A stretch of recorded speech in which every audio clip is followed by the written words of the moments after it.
Di Indonesia, motor yang paling laris dan paling banyak digunakan oleh orang Indonesia tentu aja adalah Honda. Tepatnya ya Honda Beat. Ya, Honda memiliki market share yang sangat besar di Indonesia. Kemudian untuk di mobilnya, Honda juga memiliki market share yang lumayan besar. Walaupun bukan menjadi brand yang paling laris di Indonesia, tapi Honda cukup laris dan selalu masuk dalam kategori 10 mobil terlaris setiap tahunnya. Jadinya ya, nama Honda sudah sangat terkenal di dunia bahkan Indonesia karena Honda selalu bisa memberikan apapun yang konsumen mau. Bahkan selain di dunia otomotif untuk motor dan mobil keluarga, Honda juga membuat beberapa mesin yang lain. Misalnya mesin pesawat. Ya, Honda juga memproduksi mesin pesawat. Dengan membuat mesin pesawat aja, kita udah yakin Honda keren banget karena mampu membuat hal tersebut. Apalagi kalau kita mendengar kalau Honda juga mampu membuat robot yang bernama Asimo. Asimo selalu dikembangkan oleh Honda, entah apa tujuan akhirnya, tapi Asimo selalu dikembangkan terus-menerus. Sampai titik ini kita bisa menyadari kalau Honda sepertinya memiliki semua jaringan yang ada jika menyangkut hal otomotif, mulai dari pesawat hingga robot. Tapi walaupun Honda sudah bisa membuat robot, ternyata ada satu hal yang tidak pernah dibuat sama Honda. Dan ya, itu adalah truk. Namun kenapa? Bikin robot dan mesin pesawat aja bisa, tapi kenapa alat kendaraan berat seperti truk Honda malah tidak ikut-ikutan berjualan di segmen ini? Padahal pesaingnya seperti Toyota, Mitsubishi, dan lainnya bermain di segmen ini. Apa alasannya? Tentu aja banyak alasannya, misalnya filosofi dan identitas Honda yang berbeda daripada yang lain. Honda sejak didirikan oleh Soichiro Honda pada tahun 1948, perusahaan ini memiliki misi yang sangat jelas, yaitu menciptakan produk yang meningkatkan kehidupan manusia. Dan filosofi ini tercermin dalam produk-produk Honda yang selalu mengutamakan efisiensi, kepraktisan, dan inovasi teknologi, baik dalam sepeda motornya maupun mobilnya. Yang berarti Honda akan selalu fokus pada kendaraan yang dirancang untuk memenuhi kebutuhan konsumen sehari-hari. Sebentar, apakah truk bukan kendaraan sehari-hari? Truk memang menjadi kendaraan sehari-hari sebenarnya, tapi truk memang dirancang dengan tujuan yang berbeda. Karena mau bagaimanapun, truk biasanya akan digunakan untuk kebutuhan komersial, seperti mengangkut barang berat atau logistik. Yang mana segmen ini sangat jauh dari fokus utama Honda yang lebih condong pada kendaraan pribadi dan produk yang menyasar pasar konsumen pribadi. Dan menurut Honda, tidak ada orang yang menggunakan truk besar untuk kendaraan sehari-hari. Ya emang benar sih, nggak akan ada orang yang menggunakan truk besar untuk kendaraan sehari-hari dimanapun kalian tinggal. Dengan tujuan truk yang berbeda ini, Honda tidak ingin masuk ke ranah tersebut. Dan Honda sebisa mungkin ingin tetap setia pada identitasnya sebagai perusahaan yang menghadirkan solusi mobilitas untuk kebutuhan personal. Yang pada akhirnya, mereka memilih untuk tidak mengejar segmen kendaraan berat karena dianggap kurang relevan dengan tujuan utama perusahaan. Kemudian alasan selanjutnya adalah strategi pasar Honda yang berfokus pada kendaraan penumpang.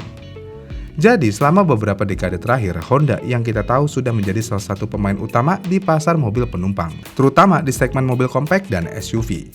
Kita ambil contoh, Honda Civic dan Accord adalah dua model yang sangat populer di banyak negara. Sedangkan di segmen SUV, model seperti Honda CR-V dan HR-V juga terus mendapatkan tempat di hati konsumen global. Dan produk-produk ini memang dirancang untuk konsumen yang membutuhkan alat transportasi sehari-hari. Ya itu sih alasan dasar yang membuat Honda tidak mau membuat dan menjual truk. Namun selain alasan filosofi tersebut, sebenarnya bagi Honda pasar kendaraan penumpang tentu aja jauh lebih menguntungkan. Kenapa bisa? Ya tentu aja karena permintaannya yang stabil dan terus berkembang. Ini berbeda dengan pasar truk.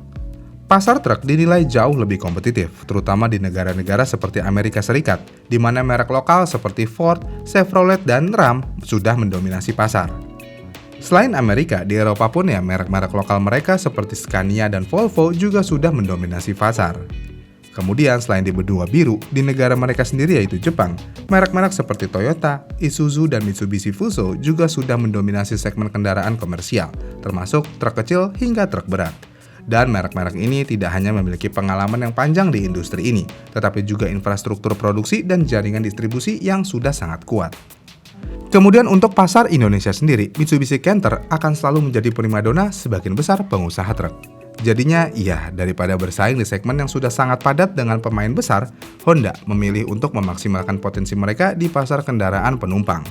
Ya kasarnya, sudah tidak ada tempat untuk Honda bersaing di pasar truk komersial.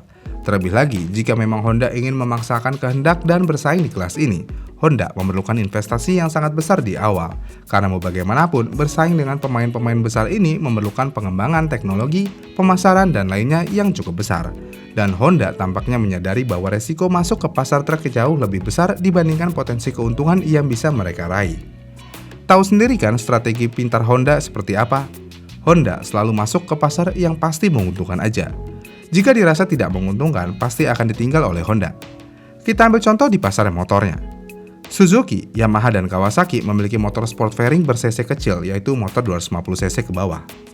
Selain motor sport fairingnya, oleh pabrikan tersebut, mereka merubah motor sport fairingnya menjadi motor sport naked bike, yang mana Suzuki memiliki GSX S150, Yamaha memiliki MT-15 sampai MT-25, Kawasaki memiliki Z25, sedangkan Honda memiliki motor sport fairing 150cc dan 250cc dengan nama CBR, tapi Honda tidak memiliki motor naked sport dari Honda CBR.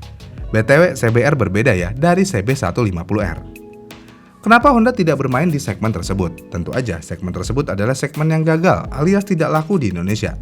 Jadinya, ya bagi Honda buat apa bermain di segmen tersebut jika harus merugi? Disinilah cerdasnya Honda. Pasar truk dipikir Honda seperti ini, ditambah sudah banyak pemain besarnya. Jadinya ya Honda tidak memiliki kesempatan sama sekali untuk saat ini. Apalagi jika kita mau ngomongin teknologi truk saat ini. Teknologi truk saat ini sudah sangat maju, dan hal ini bisa terjadi karena adanya pengalaman bertahun-tahun dan sejarah yang panjang dari setiap pabrikan masing-masing. Sayangnya, Honda tidak memiliki sejarah di segmen truk berat dan tidak memiliki pengalaman sama sekali di kelas ini. Walaupun faktanya Honda memiliki sejarah di segmen kendaraan niaga ringan seperti truk kecil atau K-Truck di Jepang, seperti di Honda T360 dan Honda Acti. Tetapi mobil ini hanya sekedar mobil pickup, dan ketika Honda mengeluarkan mobil pickup ini, banyak yang berpikir bahwa Honda akan melaju lebih jauh lagi untuk mengembangkan ke truk yang lebih besar. Tapi sayangnya, hal tersebut tidak pernah terlaksana. Menariknya, dengan ketidakmauan melangkah ke pasar ini, fokus Honda jadi semakin terlihat, yaitu fokus ke kendaraan individual.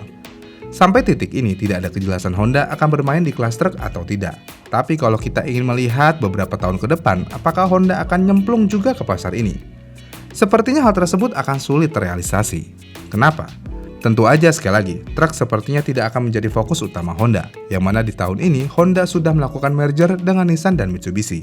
Dan merger ini akan berfokus pada mobil yang berkelanjutan alias EV.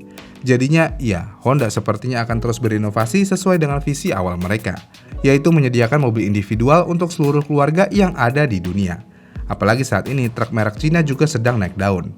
Truk Cina harganya murah, performa oke, fitur juga oke. Siapa yang bisa melawan truk seperti itu? Tentu aja hanya produk Cina lainnya lagi yang bisa melakukan hal tersebut. Karena produk non-Cina tidak mungkin bisa memiliki harga seperti itu. Dan kalau Honda membuat truk pun, pasti harganya ya tentu aja di atas truk Cina. Kasarnya, produk Honda baru, tidak memiliki pengalaman dan sejarah yang kuat, harganya tentu lebih mahal. Apakah produk tersebut bisa laku? Jawabannya ya belum tentu. Apalagi kalau ngomongin truk, keandalan di atas segala-galanya. Dan keandalan bisa diraih karena hanya pengalaman dan sejarah yang ada. Iya kan? Gimana nih menurut kalian? Komen di kolom komentar di bawah ya, dan sampai jumpa di video selanjutnya.